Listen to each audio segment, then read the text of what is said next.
So I remember the first year I lived in Nashville, that was really hard. My friends were all off doing their pro, jobs, as graphic designers and photographers and all these things. And I would be at home sort of by myself all day working on music and not playing much yet and sort of waiting for people to book shows. And it was tough, it was because, like anything you're beginning that you really have a dream on, there's this feeling of I think I've got this thing. How do I let everybody know I got this thing? And you really have to trust the process and believe in your skill set so that when it does come, you're ready and you put in the work to sort of prove it true. I'm Srini Rao, and this is the Unmistakable Creative Podcast, where you get a window into the stories and insights of the most innovative and creative minds who've started movements, built thriving businesses, written best-selling books, and created insanely interesting art.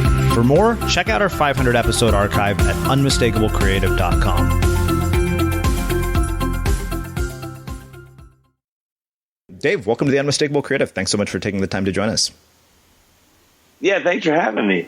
Well, it's my pleasure to have you here. So I was actually introduced to you by way of our mutual friend, Jeff Goins, and he told me a little bit about your story. And as I was telling you before we officially hit record here, when anybody is a musician, I'm always intrigued by what they do.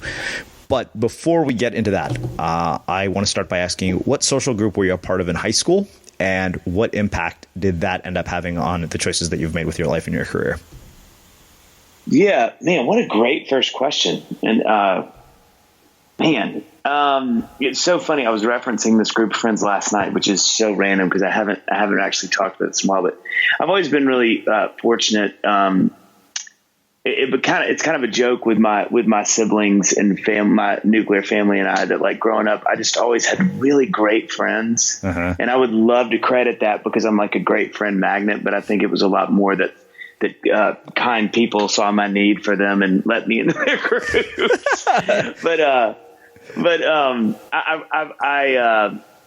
I've just always had really, really great friends. When we moved to, so I grew up mainly in Mississippi. Okay. And then, the summer before my, junior year of high school, we moved to Knoxville. And so Knoxville's my class, my grade or whatever in Knoxville was twice the size of my entire high school in Mississippi. And so it was a pretty dynamic shift.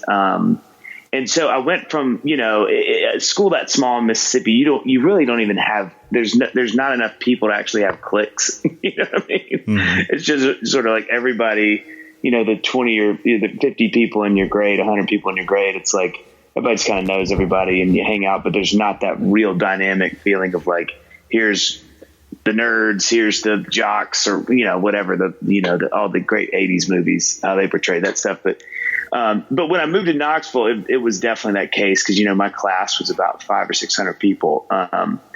And I was so fortunate because I just fell in with these really great, wonderful people. I grew up, my dad is a preacher. And so I grew up in the church and it was just these great kind of youth group kids who were just really, really wonderful, kind, benevolent, thoughtful people. And so and it was kind of a mix of everybody. I would say the uniting theme was a faith theme. It wasn't soccer or art or music because all of us actually did a little bit of everything. I was in a band at the time and we all sort of met through that. And then I had friends who were athletes that did that. And so that was kind of my context was more rooted around the church and kind of growing up in that than it was sort of relating to people because of what we did, more related because of the faith we shared. Yeah. And so that was kind of, but man, really funny, hysterical, super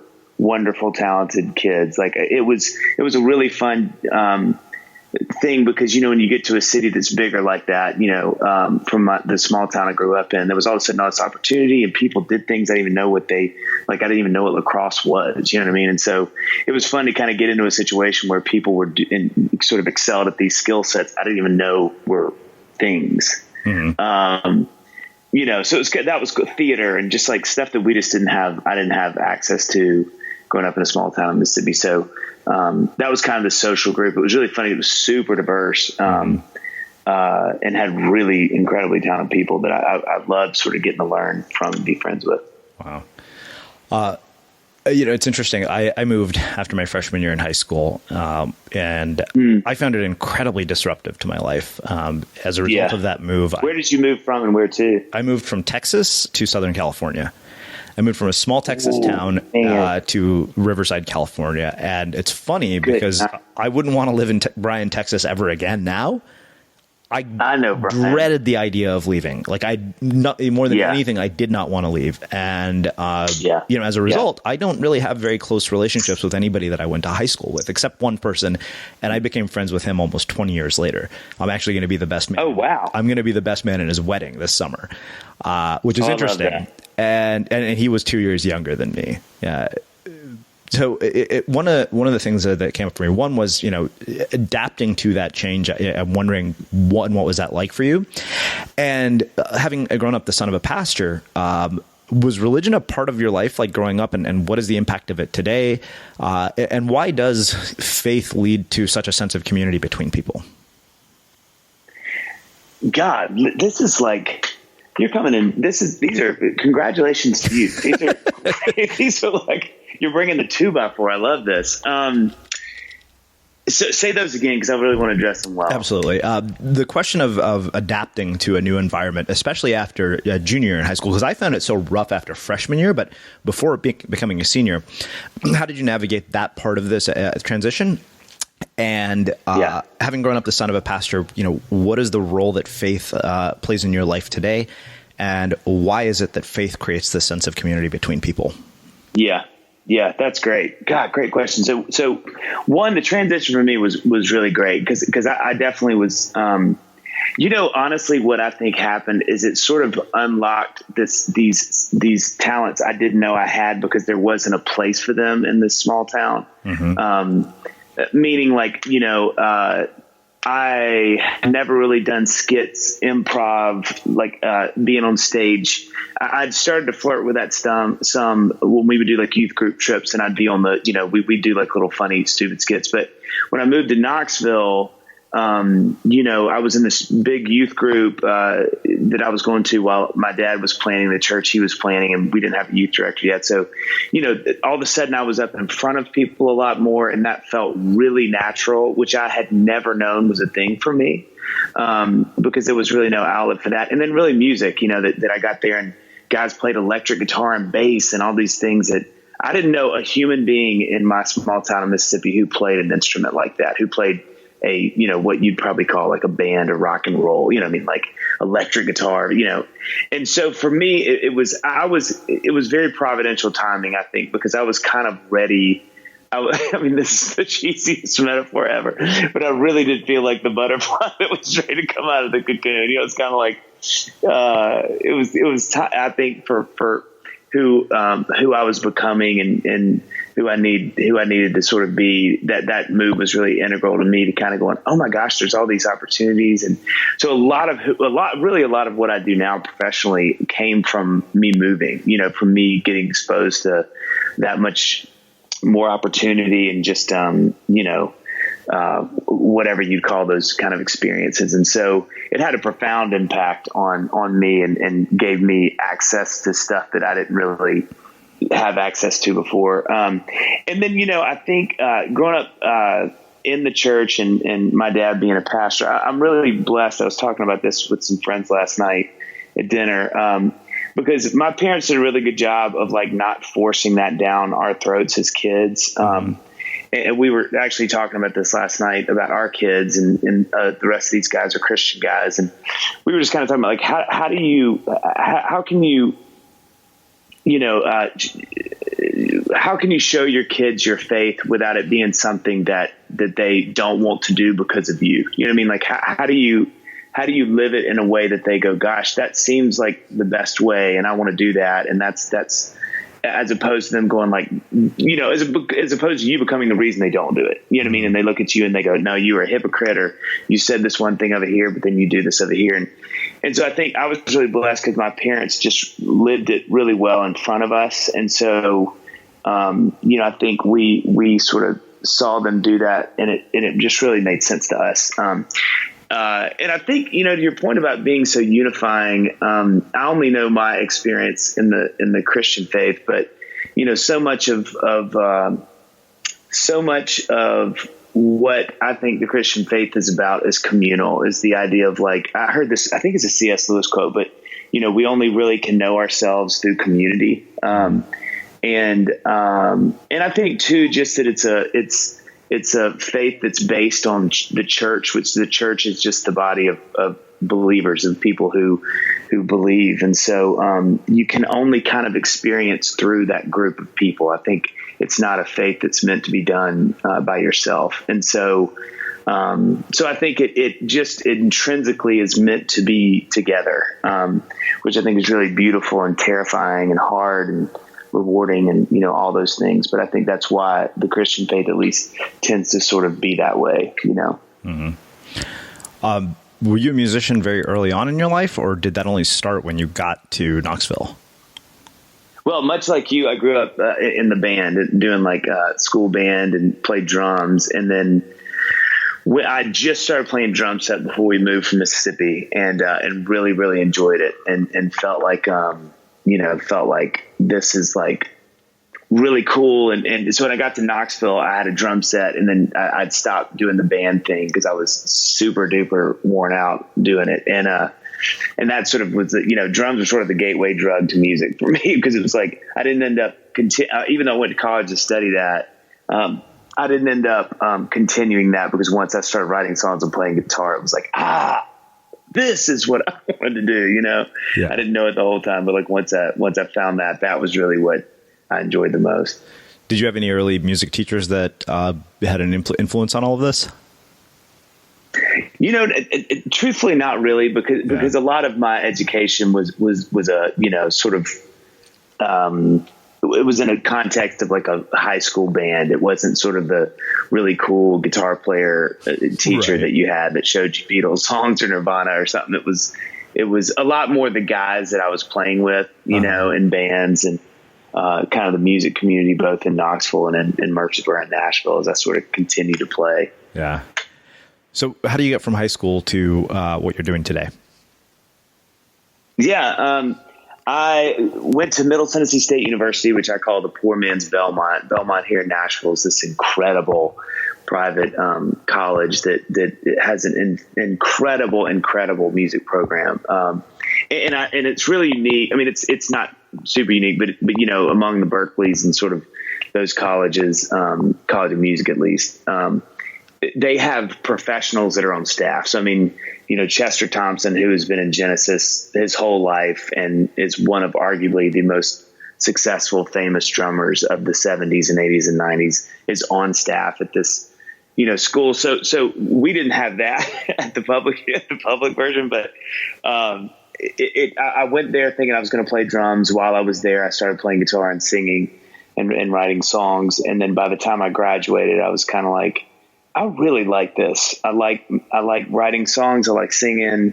Got to Nashville and worked for a producer that's just kind of a minion, doing whatever he needed. And at the end of that, in 2001, in December 2001, I ended up making like a little EP with him. And then January 2002 was the beginning of full-time career for me doing it, which is crazy.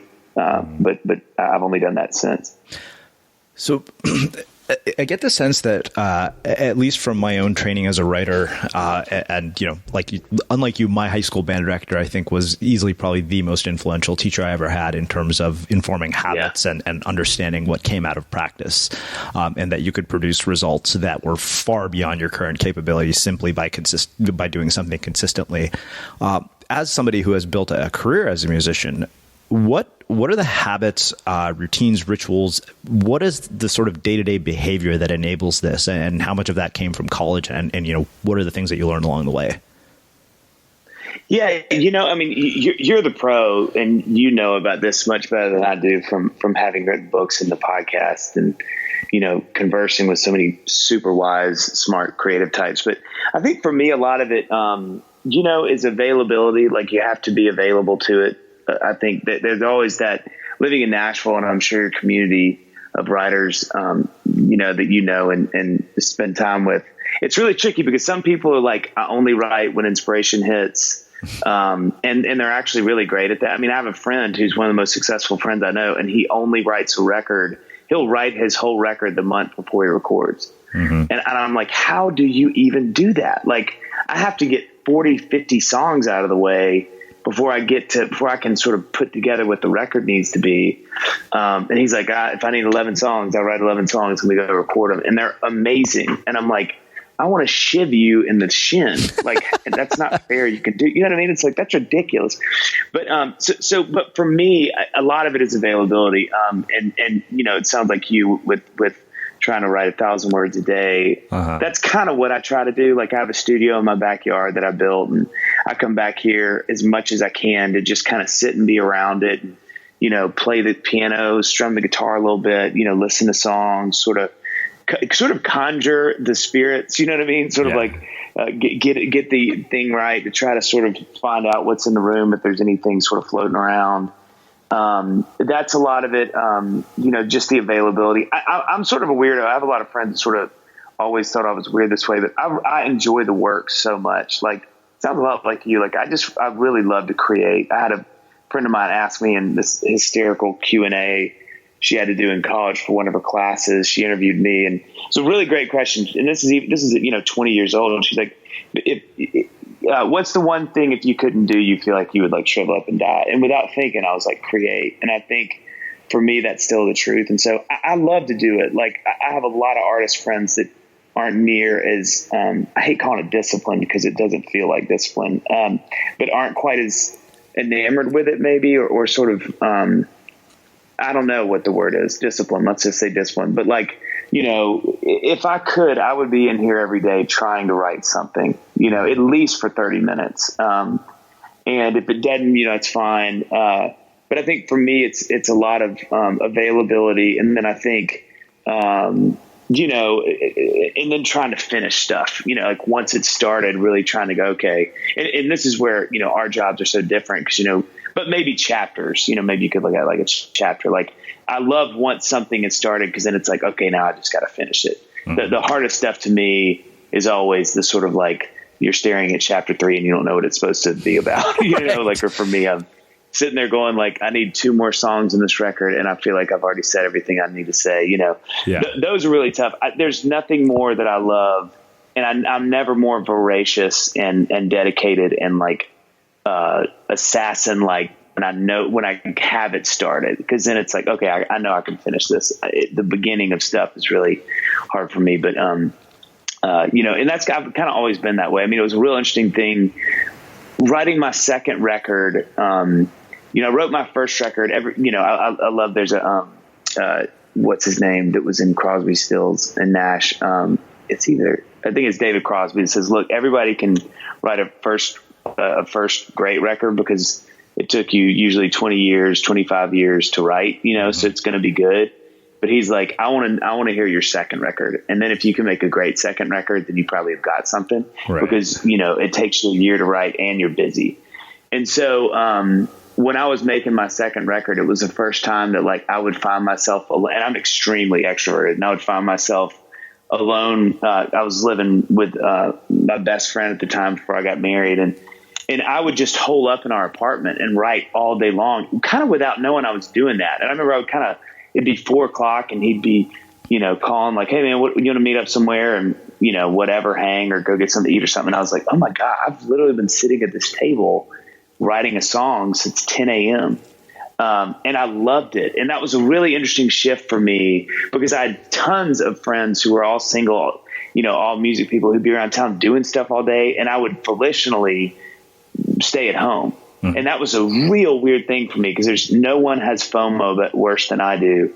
But yet I was so much more obsessed with like trying to get songs done and writing. And then I was like, hey man, we're all going to play, you know, Frisbee golf, or come hang at, you know, we're all hanging, having lunch downtown at Statco or something. And I was always like, oh, man, I'm in the middle of something. And it amazed me. I remember I sort of looked up, you know, a few months in that process, and I was like, what has happened to me? And so I think, you know, I've always sort of had that in me. I sort of have that like Tin Pan Alley thing, you know, where I really like doing the work. which I'm super thankful for. But it's never really felt a lot like this one to me because I think I enjoy the work so much, Yeah. So obviously, in any creative career, there's a period, it seems to me, where there is a struggle involved, where there's an uncertainty to whether this is going to work out. It's not a sort of straight and narrow path like becoming a doctor, or the steps aren't clearly laid out for you. And right. I'm wondering how you navigated that aspect of this from a mindset and psychology standpoint. Yeah. It's, I imagine it's a lot like a lot of the creative endeavors or sort of occupations. At the beginning, it was just so much waiting. It's like you're sort of in your lab cooking up these things, kind of going, oh my gosh, it works. Like when I pour this here, it cleans the thing. And I was trying to make a great little cleaner, or it produces smoke and it's supposed to be, and you're waiting for somebody to just kind of walk by the lab that goes, hey, what you doing? Oh, come here. And so I think making music, the beginning of that was so lonely, and I had to have so much patience, which I'm terrible at both of those things. And so, I think for me, it was just really having to trust that this was what I was supposed to be doing, and that the, skill sets that I were given were what I needed, were enough, and were going to be, we're going to prove to be, like true or significant, or whatever the word would be.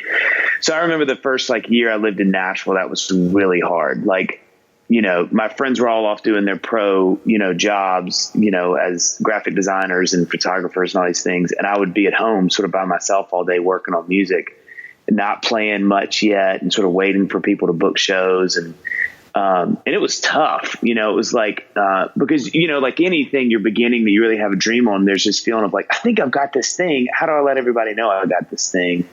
And you really have to trust the process and believe in your skill set, so that when it does come, you're ready and you put in the work to sort of prove it true.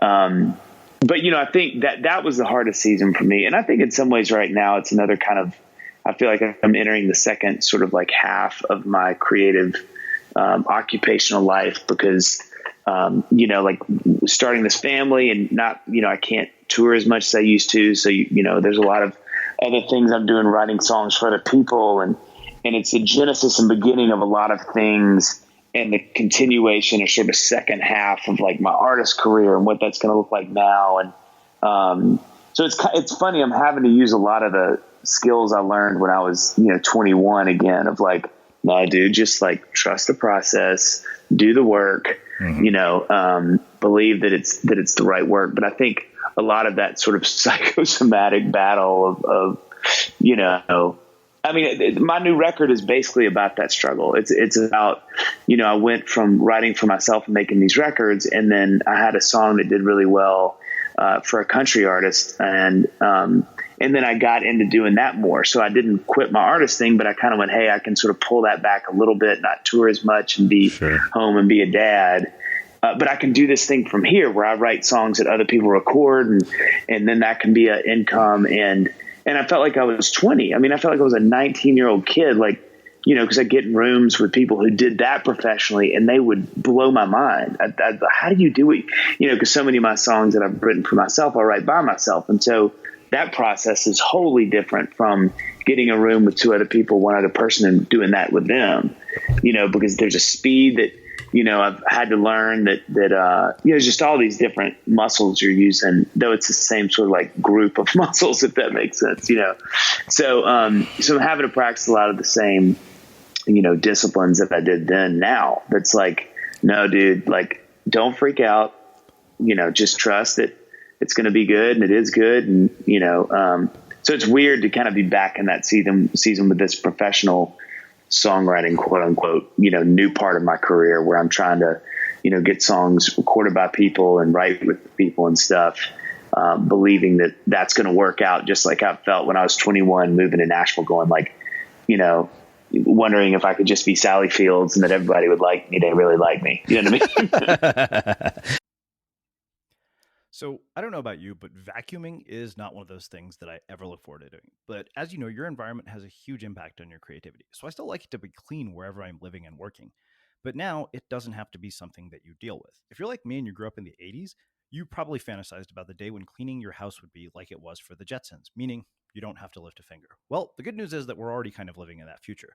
And the easiest way to make sure your floors are clean every day is with the iRobot Roomba Robot Vacuum.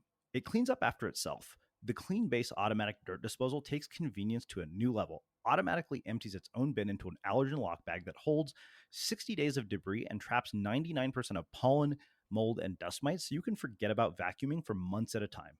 Let the Roomba clean for you instead. It learns your home, finds dirt, and empties itself on its own. It's got powerful cleaning performance made effortless. Remember, if it's not from iRobot, it's not a Roomba. To learn more, go to irobot.com/unmistakable. It's interesting. You mentioned that you'd had something that did really well, and this has been just on my mind a lot lately, and it's a thought that I haven't been able to let go of, and I think you would be a perfect person to talk with about it. So I have this new book coming out called An Audience of One, Reclaiming Creativity for Its Own Sake, which, arguably, the argument that I make is that there's great value to doing these things, even if there is no commercial outcome necessarily, or some, massive audience outcome. And of course, there's a paradox at play, because I am doing everything I can to ensure that this book does as well as possible. And right.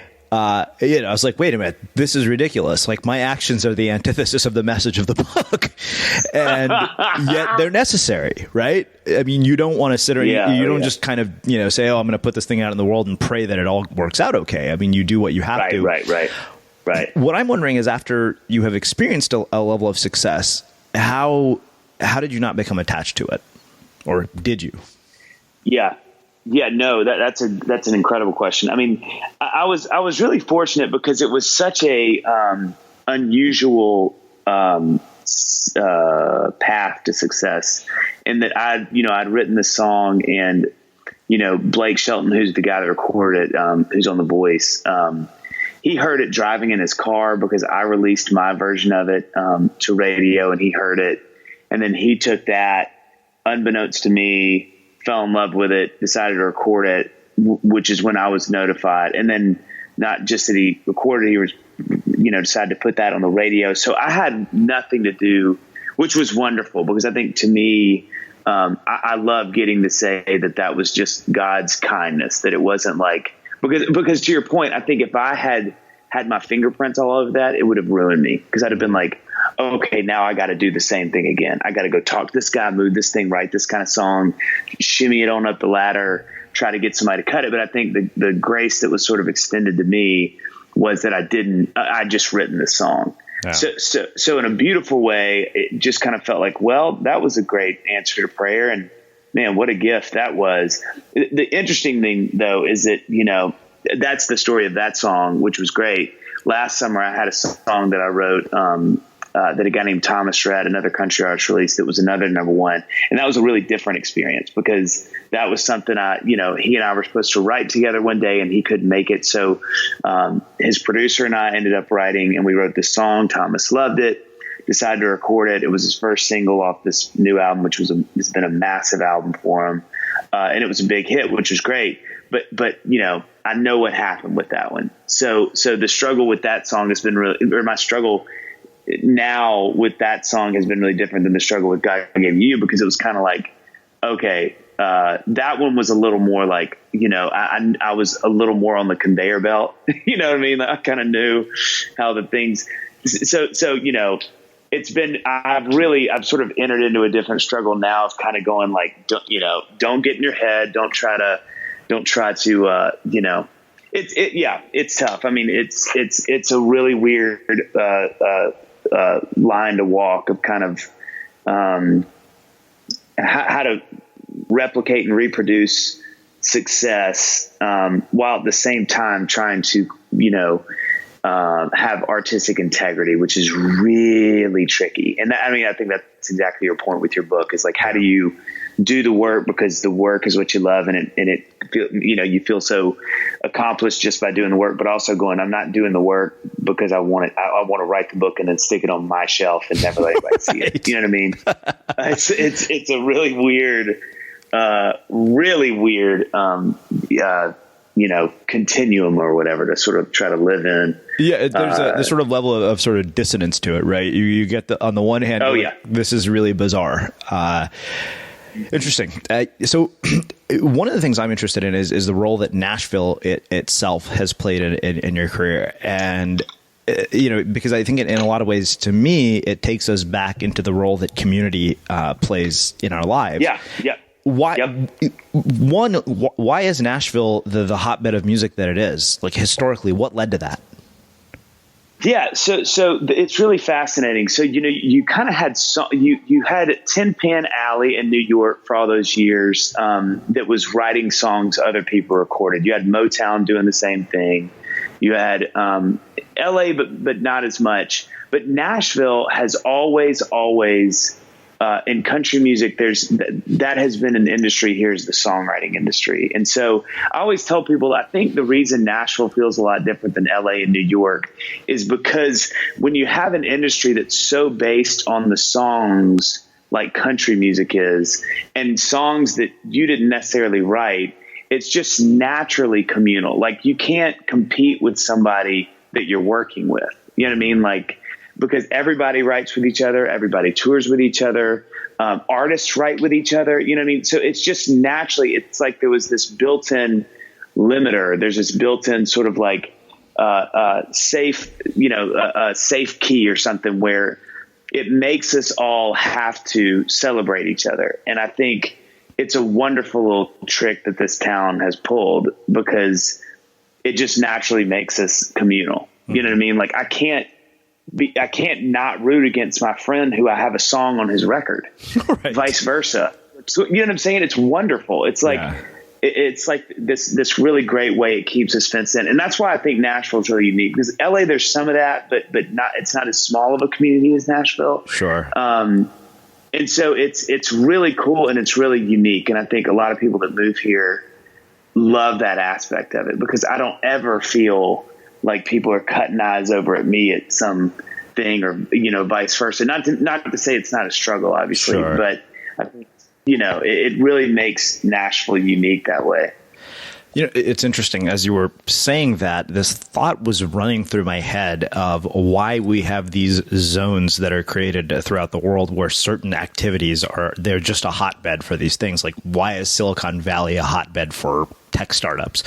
Why Nashville, a hotbed for music? Why Hollywood a hotbed for movies? As somebody who has been in a community that is a hotbed for something, why do you think that happens? Like, why do we have these sort of clusters of creative work or creative output that come from certain geographic locations? Yeah. There's a few things. I think one, there's all the obvious stuff, that like Nashville with country music sort of spawns its own community, like Silicon Valley or whatever. Mm-hmm. I really think that we as human beings have some things built into us just naturally on the most natural level. One of them is we want to be known. We want people to, care for us and be curious about us. So I think community is a big deal there because it's great, but because people, hey, how you doing? What'd you do last night? Oh, how's the new record going? How's the book going? But I think the thing that's so cool about these hotbeds for sort of industry or whatever is we all speak the same language. Like in Nashville, I'll never forget when my wife and I got married and she moved up, she ran into a friend of mine's wife at Kroger that she had just met, and my buddy plays music, and Annie within they're talking and this friend says, well, hey, how's Dave? Oh, he's great this week. He's gone this week and he's playing shows. Well, where's he playing? I think in Chicago. Oh, we love Chicago. Do you know what venue it is? Well, how did the merchandise sell last night? How are the tickets? And Annie was like, oh my gosh, like, all this stuff. And all of a sudden you're not alone anymore. And there's this common vernacular of people in the shared experience that is music and that is the music industry. And so I think that is such a unifying thing. So many of my close friends here are creatives and so many of those are musicians. And so, I look up and without knowing it, I will have spent, 2 hours with a buddy of mine on my front porch, hanging out, talking about music and but it doesn't feel like work. It's sure. Not like we're sitting down going like, oh my God, my boss is killing me. It's just hey, how'd that show go? Oh my gosh, that's frustrating with the crowd. Oh yeah. Well, how did it end up with your drummer? And so, I think those things make it really unified. And especially I would say, and I wonder, this is more of a hypothetical, but I think too, because they're so nuanced, like the music industry is such a specific experience that it's even more unifying. You know what I mean? It's like, not just, what it's like to be a guitar player, but what it's like to be a guitar player in this kind of band, or not only do you know what it's like to write songs, but what it's like to write songs for other people and for these kind of people. And, so it's so much shared experience. It does create community and creates the feeling of being known and knowing other people, and that we're kind of in this thing together, which I think it's really magnetic, Yeah. Wow. Let's shift gears a little bit. I want to spend part of our time talking about mastery of craft. And I get the sense from talking to you that there is no end point to this, that this is a lifelong pursuit to build a body of work. And, I look at musicians that I've had the fortune to see on stage. It's funny. I'm not a diehard Dave Matthews fan, but anytime he comes to town, I buy tickets. And I saw their email yesterday. I logged in and I was like, I just got the email and the damn tickets are already sold out. Yeah. And when I watch people like Dave Matthews on stage, I'm baffled at the level of skill and proficiency, and just there's a level of you look at it and you're like, my only reaction is, holy shit, how does that happen? And same thing when I remember watching the Michael Jackson documentary, This Is It, and every time I watch that, I think, that is a level of attention to detail that borders on insanity. And what results is beautiful. How does that happen? I mean, you've been up close to musicians that are masters of their craft. What actually does it? What leads to that? Which I realize is a big question.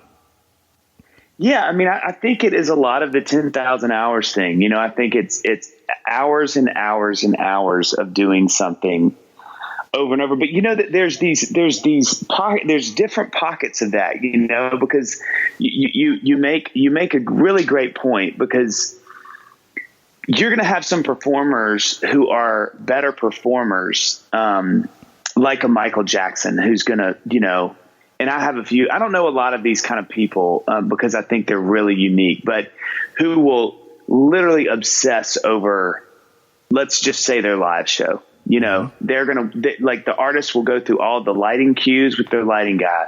The next night they'll do it again. The next night they sit with the sound guy and they'll play the whole show that they just recorded through the speakers and sit there with him and go, okay, the drums need to be lower on this song, louder on that song, whatever.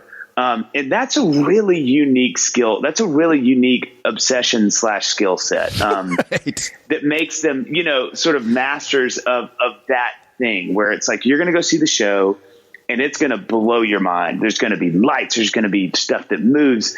And that's sort of like one mastery, but that's a really unique mastery. I don't know a lot of people that are like that. Like, a lot more people I know, they want to make sure it's good. They want to make sure it's locked in, and then they want to go play the show. They're not going to sort of spend the time that would cause, you to go, that guy's like, when you go see Garth Brooks live, whether you like country music or not, it's going to blow your mind, especially 20 years ago. But that's also because that guy was just like live, sleep, eat, drink that live show for, months before it went out. And so there's kind of that kind of mastery that I think personally it can kill you, sort of, that has like this sort of dark other side that can really be detrimental to sort of your spiritual, personal, emotional life, because it's not I think sometimes those, and I have some friends who, this is a struggle. Like, it is hard. They struggle with that obsession because they don't sleep at night, and they're literally just obsessing over all the small details. And I'm not like that. So it's funny because, I'll see them and I think, God, man, how are you surviving? But then I'll go see the live show and be like, holy crap, and then vice versa. Like, I don't obsess as much, and I wouldn't dare consider myself a master of live shows, So there's kind of these, but then the other part of this, I would say, is like guys and girls who will obsess over songs, and they will just rewrite and rewrite and rewrite and rewrite until that thing is Right. But then they'll go play live and it's not as big a deal to them and it's still a great show. So it's such a, music with mastery is such a fascinating thing because there's so many parts of it. There's so many little things that come together to either create the live show or the album, or, that you can kind of be a master of something inside of that and it not affect another thing. You know what I mean? Like you can be a master of songwriting. You can be Leonard Cohen or Bob Dylan, and you go see Bob Dylan live, and God bless sweet Bob. But you're not going to leave like you would a Justin Timberlake show. You know what I mean? Right. Yeah. And so it's funny that in this context, there's subtle little masteries that you can have that don't necessarily translate to the entire, thing, if that makes sense. Yeah, no doubt. So it's kind of weird that way. I think it's almost impossible to find an artist, I think, that actually is a master of all of those things. Yeah, definitely. Because it's just so much, Mm-hmm. I think the other part of this, like I said, that's interesting to me is that there is a sense of sort of a lifelong commitment to this, is what I'm getting, is that there is no point of arrival. And it's interesting. I'll share a story that is part of my upcoming book because it's really relevant to me and an interesting example of somebody I saw master a craft. I don't know if you're really familiar with the work of Daft Punk. But I think more interesting than their work is the way that they've chosen to build their career, in that the more famous they've become, the more anonymous they've chosen to make themselves. Like nobody knows who the hell these guys are. Like you wouldn't recognize them walking down the streets of Nashville. And that's been a deliberate choice, so much so that even when they were about to go sign with a record executive and they saw a limo pull up, they said, "We'll meet you at the restaurant. We're going to take the subway." And God, that's hysterical. It is. It's mind-boggling. But I think that the question for me is, why is it that this becomes a lifelong commitment to craft as opposed to this notion of that there is going to be a moment of arrival? And why do people have this misperception that there's going to be a moment of arrival? Yeah. Well, it's music in any creative endeavor, but I only know music, and I think music to me is so tricky because things that are insanely personal and vulnerable can be hugely successful. And so, these moments where you have just gotten your heart broken by your girlfriend, wife, kids, friends, you sit down and you just in a sort of, throwing up of emotion, and then you get done and you're like, and then you put it up and people are like, "Oh my gosh, this is the best thing ever." And you're like, whoa, this was just sort of like a musical diary entry. And now, it's everybody in the world knows this song. And so it's kind of a dilemma in our world, I think, for some people, because a lot of people don't do this to be famous and don't do this to be known. They do it because they have to do it because it's in there and they got to get it out. And so I think, it can be such a tricky thing to do because, not everybody wants to be known. Not everybody wants to be bothered by people. Not everybody wants to be asked, what did that mean? Or, tell me about your personal life. And so I think, it creates a dilemma, I think, for some people, that what you are really good at I'll never forget hearing a Counting Crows interview with Adam Duritz. And this is not exactly the same thing, but I think it has some resonance with what I'm saying. But the guy was like, so how much do you write? And Adam was like, "I don't write much." And he said, "Why not?" And he said, "Well, because I know that when I write, I'll write, and then I'll write a song, and then I'll write some more songs, and then those songs will need to be turned into a record. And then once I make the record, I'll need to go tour it, and I really don't like being gone." And you know what I mean? And so there are these things in music that are tricky because it's not something where you do your report, you turn it into your boss, and you go home. It's like you could be picking a fight that you don't really want to fight by writing great songs or making a great record. And so I think that's a tricky part of what we do. Wow, really interesting. It's funny when you were talking about, people making records from their heartbreak. I was like, yeah, the band Chicago has built a multi-decade career clearly off of heartbreak. My gosh. Like every song is about that. Away, David, look away. Oh yeah. So I want to finish by asking you about being a parent, which you had brought up earlier. Yeah. You mentioned that you have kids, and a lot of parents listen to this show. And as a person who has built a creative career, what impact has that had on the way that you're choosing to raise your kids? Man, great question. I think a couple things come to mind immediately. One, there's few things that I love and celebrate more than that my kids are growing up in a creative community. I think I like get giddy about that, because creativity to them will be normal. Like seeing their dad work on songs and come in and go, hey, let me play out what I just wrote, is totally normal. Like it doesn't faze my 3 kids. They're like, okay, but Dad, hold on. Let this joke get finished. And I'm like, no, Dad, hold on. Like that is so cool. And that my closest friends, it's become a joke. Like we'll go see my friends play at the Ryman or the Bridgestone Arena here. And then 2 days later, they're over playing in our backyard. And my kids are just like, yeah, hey, there's Mr. Dave and there's John. It's like there's no sense of like, holy crap, I just saw you in a room full of 30,000 people and now you're kicking the soccer. They have no context for that. And I love that, because I think that's such a gift to them should they ever want to be creative, that, yeah, you can be creative.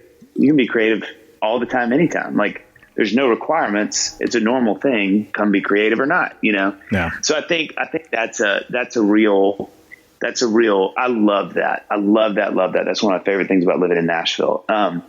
I would also say that another way that sort of creativity and having kids and what I do, how I've been affected with the parenting is, it's hard in that, for me to, one of the ways that I make money is to tour and to be gone, which I don't like. And so I think that's a hard part of it, is trying to kind of figure out the work-life continuum, which is, how do you balance those things? How do you sort of, be a good dad and available and,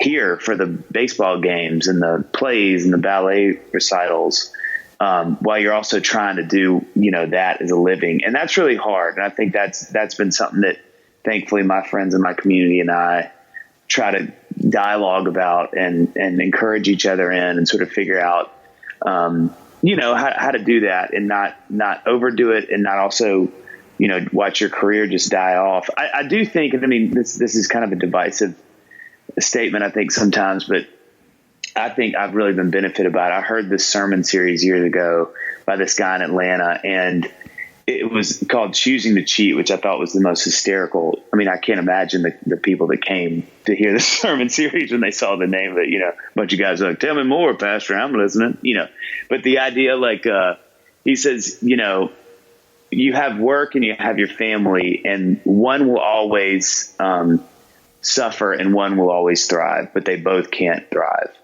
And I thought, and not everybody agrees with that. I really do think that's true. And so I think, and his whole idea of choosing to cheat is you get to choose which one thrives and which one doesn't. And so I think the sort of family workflow, I always trend toward my family. And I think that's meant that my creativity and my career suffered in some ways, which, is hard and is a sacrifice. But I think personally that I'd rather do that and know that, my kids are getting the attention they need or the guidance and they need from me than I'm making music that's like mind blowing, but they don't have access to me, or I've kind of abandoned them in that way, And so that's kind of one of the hard parts, I think, of not kind of doing a traditional 9 to 5 or whatever is that, when I'm home, I'm here and I'm available and it's great. But in the seasons where I have to be on the road for a weekend to a month or something, it's just kind of tricky knowing how to navigate that well. So 2 last questions for you. Knowing that going down this path has potentially very significant upsides, not just financially, but in terms of fulfillment career-wise, in terms of getting to do really profound creative work, but also at the same time knowing that it comes with a tremendous amount of uncertainty. If your kids chose to go down this path, what advice would you give them? Yeah, I mean, I would greenlight it as much as I can greenlight. I mean, my parents were a great example because they were not musicians. And when I kind of came to them and went, hey, this is what I think I need to be doing, they were kind of like, well, this is interesting. But I think at the same time, that's when their faith came into play, because they thought, look, if this is what God has made you to do and you really feel called to it, then we have to trust that's the deal. And they did. And, here I am, 16 years into a career that nobody saw coming, and so I would never want to stand in the way of my kids, wanting to do that if they felt like that was what they needed to do. I think the music industry these days, which is a whole other podcast, and, is in a really, really bad spot. So I do think I would sit and just kind of go, look, I'm not telling you not to go into that jungle, but that jungle, since I have been in it, has a lot more panthers, cheetahs, tigers, snakes, and lawyers than when I was sort of there. So, just be prepared for that. But if this is what you got to do, you got to do it. So you got to go in there and figure it out. But it's changed so much, so much. And I wonder if you would feel the same way with your kids someday in the publishing industry. I know that's changed so much. The publishing industry is a perpetually morphing beast. I mean, even from 2 years ago when I started in it, I'm watching it change before my eyes. Yes.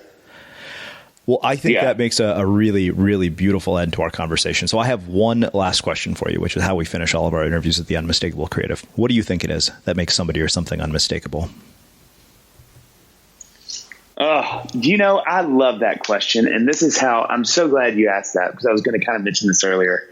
I think to be uniquely who you are. And I think the challenge for all of us creatives is to be the best creative version that you can be is the most true version of yourself, because it is guaranteed there is nobody like you. And I think unmistakable creativity, in my opinion, is seeing someone who is so uniquely themselves. And I think that makes them unmistakably creative. Awesome. Well, I think that makes a really beautiful way to wrap up our conversation. Where can people find out more about you and your work? Yeah, all of my social media stuff is Dave Barnes Music and davebarnes.com, and it's all there and waiting to be read and loved and watered and put in the sun. So anything and more you want is all there. Awesome. And for everybody listening, we will wrap the show with that. Thank you for listening to this episode of the Unmistakable Creative Podcast. While you were listening, were there any moments you found fascinating, inspiring, instructive, maybe even heartwarming? Can you think of anyone, a friend or a family member who would appreciate this moment? If so, take a second and share today's episode with that one person, because good ideas and messages are meant to be shared.